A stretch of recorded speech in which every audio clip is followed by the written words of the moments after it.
ഓം നമോ ഭഗവതേ വാസുദേവായ. ഓം നമോ ഭഗവതേ വാസുദേവായ. ഓം നമോ ഭഗവതേ വാസുദേവായ. ഓം നമോ ഭഗവതേ വാസുദേവായ. ഓം നമോ ഭഗവതേ വാസുദേവായ. ഓം നമോ ഭഗവതേ വാസുദേവായ. ഓം നമോ ഭഗവതേ വാസുദേവായ. ഓം നമോ ഭഗവതേ വാസുദേവായ.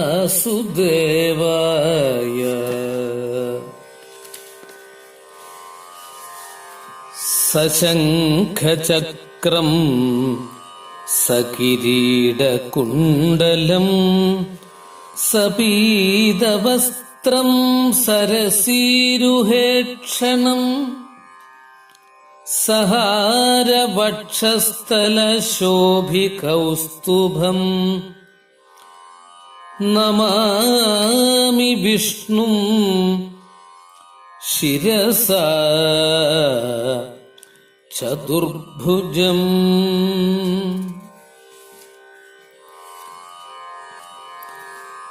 ഹരേ രാമ ഹരേ രാമ രാമ രാമ ഹരേ ഹരേ. ഹരേ കൃഷ്ണ കൃഷ്ണ കൃഷ്ണ ഹരേ ഹരേ. ഹരേ രാമ രാമ രാമ ഹരേ ഹരേ. ഹരേ കൃഷ്ണ കൃഷ്ണ കൃഷ്ണ ഹരേ ഹരേ. ഹരേ രാമ രാമ രാമ ഹരേ ഹരേ. ഹരേ കൃഷ്ണ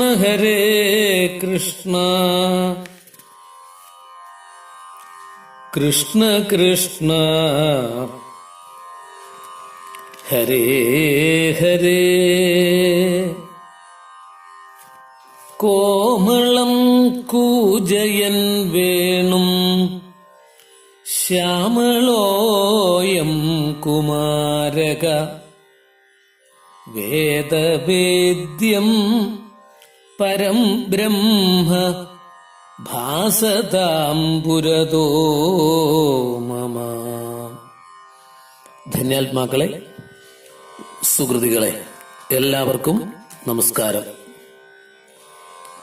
ശ്രീധരിയം ഭാഗവത പഠന സത്രത്തിലേക്ക് ഏവർക്കും സ്വാഗതം. ഭാഗവത പഠനത്തിൽ ഇന്ന് ഭാഗവത പാഠം 22 ആണ് പഠിക്കുന്നത്. ഭാഗവത മാഹാത്മ്യം 1-ാം അധ്യായത്തിലെ 44-45 ശ്ലോകങ്ങൾ. നാരദ ഉവാച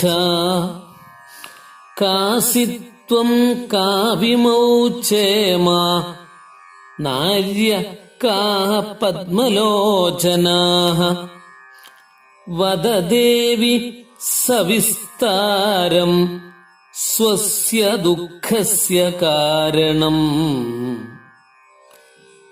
നാരദ ഉവാച കാസിത്വം കാവിമൗചേമ നാര്യഃ കാഃ പദ്മലോചനാഃ വദ ദേവി സവിസ്താരം സ്വസ്യ ദുഃഖസ്യ കാരണം. ബാലോവാച അഹം ഭക്തിരിതി ഖ്യാത ഇമൗ മേ തനയൗ മതൗ ജ്ഞാനവൈരാഗ്യനാമാനൗ കാലയോഗേന ജർജരൗ. ബാലോവാച അഹം ഭക്തിരിതി ഖ്യാത ഇമൗ മേ തനയൗ മതോ ജ്ഞാനവൈരാഗ്യനാമാനൗ കാലയോഗേന ജർജരൗ.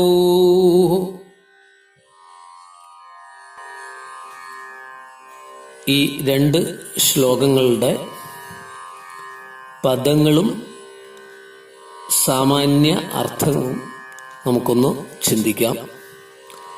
നാരദ ഉവാച, നാരദൻ പറഞ്ഞു, കാസി ത്വം കാവിമൗ ക്ഷേമാ നാര്യകാഃ പദ്മലോചനാഃ വദ ദേവി സവിസ്താരം സ്വസ്യ ദുഃഖസ്യ കാരണം.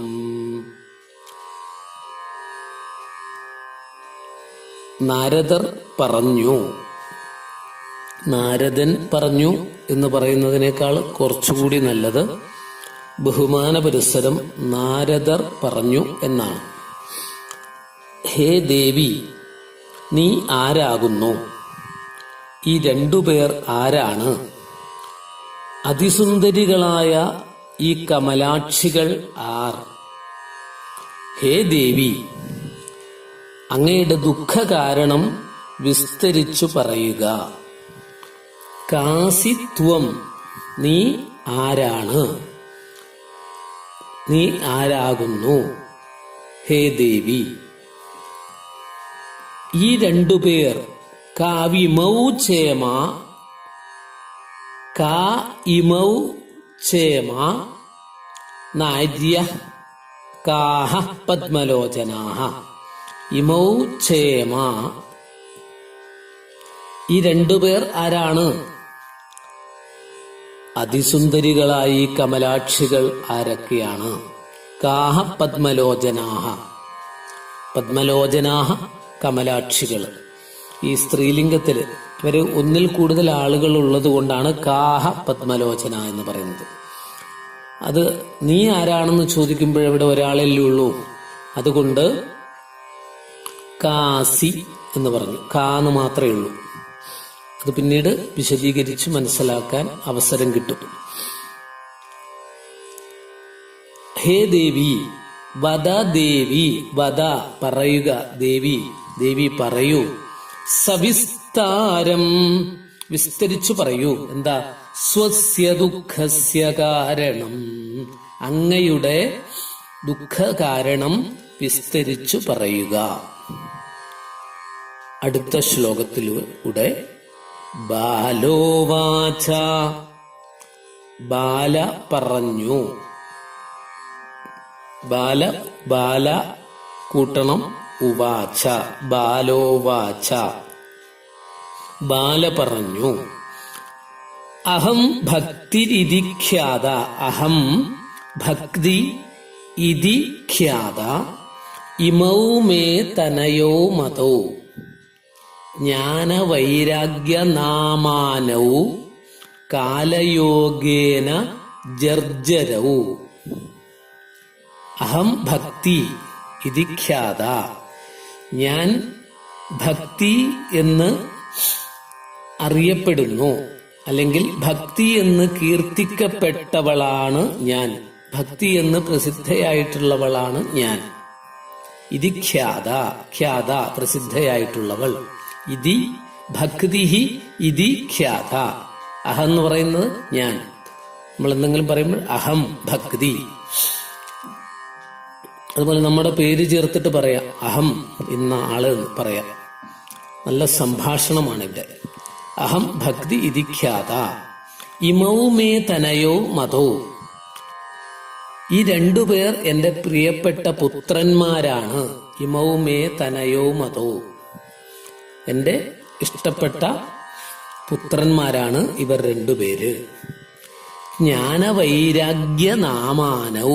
ഈ രണ്ടുപേരുള്ളത് കൊണ്ടാണ് ഇമൗ തനയൗ മതൗ നാമാനൗ ജർജരൗ എന്നിങ്ങനെ പറയുന്നത്. രണ്ടുപേരുണ്ടാകുമ്പോൾ അങ്ങനെയാണ് പറയുക.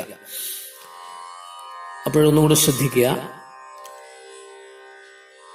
ഇമൗ ഇവർ രണ്ടുപേർ, മതൗ സമ്മതന്മാരായിട്ടുള്ള അല്ലെങ്കിൽ പേര് കേട്ടിട്ടുള്ളവര്, ജർജരൗ ജീർണിച്ചവര്.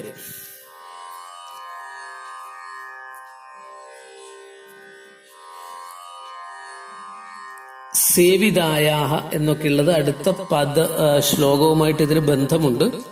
അടുത്തതിൽ നമുക്ക് വിശദീകരിക്കാം ആ കാര്യങ്ങൾ. അപ്പോഴിവിടെ ഭക്തി എന്ന് കീർത്തിക്കപ്പെട്ടവളാകുന്നു ഞാൻ. ഈ രണ്ടുപേർ എന്റെ പ്രിയപ്പെട്ട രണ്ടു പുത്രന്മാരാണ്. ജ്ഞാനമെന്നും വൈരാഗ്യമെന്നും ഇവരുടെ നാമധേയങ്ങൾ. ഇവരുടെ പേരുകൾ എന്താണ്? ജ്ഞാനം, വൈരാഗ്യം. ജ്ഞാനവൈരാഗ്യ നാമാനവും. ഇനി കാലയോഗേന ജർജരവും. കാലവിശേഷത്താൽ ഇവരുടെ ദേഹം ജീർണിച്ചിരിക്കുന്നു.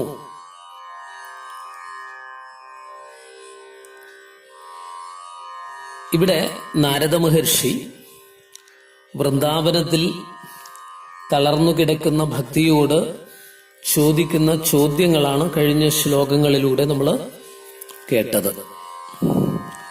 നാരദ മഹർഷി ഇവിടെ ചോദിച്ചു, അല്ലയോ ദേവി, നീ ആരാണ്? വളരെ ദുഃഖിതയായിട്ടുള്ള ദേവിയോടാണ് ചോദിച്ചത്. അതിസുന്ദരിയാക്കളായ സ്ത്രീകള്, കമലാക്ഷികള് നിന്നെ സേവിച്ചുകൊണ്ടിരിക്കുന്നു. ഇവരൊക്കെ ആരാണ്? ഈ രണ്ട് പേര് ആരാണ് എന്ന് ചോദിക്കുകയാണ്. അതായത് അതിസുന്ദരിയായ ഈ പെൺകുട്ടിയും വൃദ്ധന്മാരെ പോലെ ശ്വാസം മാത്രമുള്ള രണ്ടു പ്രായാധിക്യമുള്ളവരും എന്തു ചെയ്യുന്നു? ഇവിടെ കിടക്കുന്നു, രണ്ട് ഭാഗത്തായിട്ട്. ഇവരുടെ മുന്നിൽ വെച്ച് നാരദ മഹർഷി ചോദിക്കുന്ന സമയത്ത് ബാല പറയുന്നു, എന്റെ പേര് ഭക്തി എന്നാണ്. അപ്പോ ഇവിടെ ദേവി പരിചയപ്പെടുത്തുകയാണ്. അപ്പോഴും നമ്മൾ കണ്ടത്, ഈ വൃന്ദാവനത്തിൽ വെച്ചിട്ട് കണ്ടത് ആരെയാണ്? ഈ അതിസുന്ദരിയായ ഭക്തിയെയാണ്. ഇനി നോക്കിക്കോളൂ, ഈ ഭക്തിയുടെ രണ്ട് ഭാഗത്തായിട്ട് തളർന്നു കിടന്നിരുന്ന ഈ പ്രായാധിക്യമുള്ള ഈ വൃദ്ധന്മാരെ പോലുള്ളവരാരൊക്കെയാണെന്നാ പറയുന്നത്? ഇമൗമേ തനയോ, എന്റെ രണ്ട് മക്കളാണിവര്. ഭക്തി അതിസുന്ദരിയാണ്, കുറച്ച് ദുഃഖമൊക്കെ ഉണ്ടെങ്കിലും ഇവര് വൃദ്ധന്മാരായിട്ടുണ്ട്. ഇവരുടെ രണ്ടുപേരുടെയും പേരുകള് ജ്ഞാനം, വൈരാഗ്യം എന്നാണ്. ജ്ഞാനവൈരാഗ്യ നാമാനവും. അപ്പോ ഭക്തിയുടെ രണ്ട് സന്താനങ്ങളാണ് ആരൊക്കെ? ജ്ഞാനവും വൈരാഗ്യവും. ഇത് നമ്മൾ തിരിച്ചറിയുന്നു ഈ കഥാഭാഗത്തിലൂടെ. പിന്നെ കുറച്ച് സ്ത്രീകളുണ്ട്, അവരൊക്കെ ആരാണ് തുടങ്ങിയിട്ടുള്ള കാര്യങ്ങളാണ് ചോദിക്കുന്നത്. അപ്പോഴേതായാലും ഭക്തിയെ കണ്ടുമുട്ടുകയാണ്. നാരദ മഹർഷി ഭക്തിയുമായിട്ടാണ് സംവദിക്കുന്നത്, സംഭാഷണം ചെയ്യുന്നത്. ഭക്തി ദേവിയാണ്. അപ്പോഴിപ്പോ ഭക്തിക്ക് ഇവിടെ എന്താ പ്രയാസമുള്ളത്? ഈ ഭക്തി ഉണ്ടാക്കിയെടുക്കുക എന്നുള്ളത് വളരെ പ്രയാസമാണ് എന്ന് പറഞ്ഞു. ഇപ്പൊ ഭക്തി ഇല്ലെങ്കിൽ ഒന്നുമില്ല. ആ ഭക്തിയുടെ ഭാവം വൃന്ദാവനത്തിൽ വെച്ച് നമ്മൾ വീണ്ടും കാണുകയാണ്. ഇനി ആ ദേവിയുടെ വാക്കുകളിലൂടെയാണ് കാണുന്നത്. നമ്മൾ പലപ്പോഴും കേട്ടതാണ് ഭക്തിയെക്കുറിച്ച്. ഭക്തിയും ജ്ഞാനവും വൈരാഗ്യവും. ഭക്തി മാതാവാണ്. ആ ഭക്തി മാതാവിന്റെ രണ്ട് മക്കളാണ് ജ്ഞാനവും വൈരാഗ്യവും. മറക്കരുത്, ജ്ഞാനവും വൈരാഗ്യവും. പൊതുവെ പറയുകയാണെങ്കിൽ ഭക്തിയില്ലാതെ ജ്ഞാനം ലഭിക്കുകയില്ല. മനസ്സിലാവുന്നുണ്ടോ പറയുന്നത്? ഭക്തിയില്ലാതെ ജ്ഞാനം ലഭിക്കുകയില്ല. മോക്ഷത്തിന് കാരണം ഭക്തിയാണ്. എന്ന് പറഞ്ഞു. പക്ഷെ ആ ഭക്തി ഇല്ലെങ്കിൽ നമുക്ക് ജ്ഞാനം ലഭിക്കുകയില്ല. എങ്ങനെയാണത് വരുന്നതെന്നാണ് പറയുന്നത്. ഭക്തിയാകുന്നത് ജ്ഞാനമാതാവെടോ, ജ്ഞാനത്തിന്റെ മാതാവാണ് ഭക്തി. ത്വൽഭക്തിഹീനന്മാർക്ക് 100,000 ജന്മങ്ങൾ കഴിഞ്ഞാലും മുക്തി സിദ്ധിക്കയില്ല. എത്ര ജന്മങ്ങൾ കഴിഞ്ഞാലും ഭക്തിയില്ലാതെ കണ്ട് കാര്യമില്ല. ആ ഭക്തിയുടെ മക്കളാണ് ജ്ഞാനവും വൈരാഗ്യവും. ഭക്തിയില്ലാതെ ജ്ഞാനം ലഭിക്കുകയില്ല, ജ്ഞാനം ലഭിക്കാതെ വൈരാഗ്യവും ലഭിക്കുകയില്ല. വൈരാഗ്യം എന്ന് പറയുന്നത് മുമ്പ് സൂചിപ്പിച്ചിട്ടുണ്ട്, ഭൗതിക വിഷയങ്ങളിലുള്ള വൈരാഗ്യമാണ് ഇവിടെ ഉദ്ദേശിച്ചിരിക്കുന്നത്. അതുകൊണ്ട് ഭക്തി ഉണ്ടാക്കിയെടുക്കുക എന്നുള്ളത് പരമ പ്രധാനമാണ്. ഭക്തിയിലൂടെ നമുക്ക് ഉത്കൃഷ്ട ചിന്ത ഉണ്ടാക്കിയെടുക്കുവാൻ സാധിക്കും. ഉത്കൃഷ്ട ചിന്തയുള്ളവൻ ഒരിക്കലും ഏകാന്തനല്ല, ദുഃഖിതനല്ല. ഏകാന്തത ദുഃഖത്തിലേക്കും മരണത്തിലേക്കും നയിക്കും. ഇത് ഉത്കൃഷ്ട ചിന്തയില്ലെങ്കിൽ കാര്യമില്ല. അതുകൊണ്ട് ആ ഭക്തിയോടുകൂടി നമ്മൾ സമീപിക്കണം എന്നിവിടെ പഠിപ്പിക്കുകയാണ്. ഹരി ഓം, നമസ്കാരം.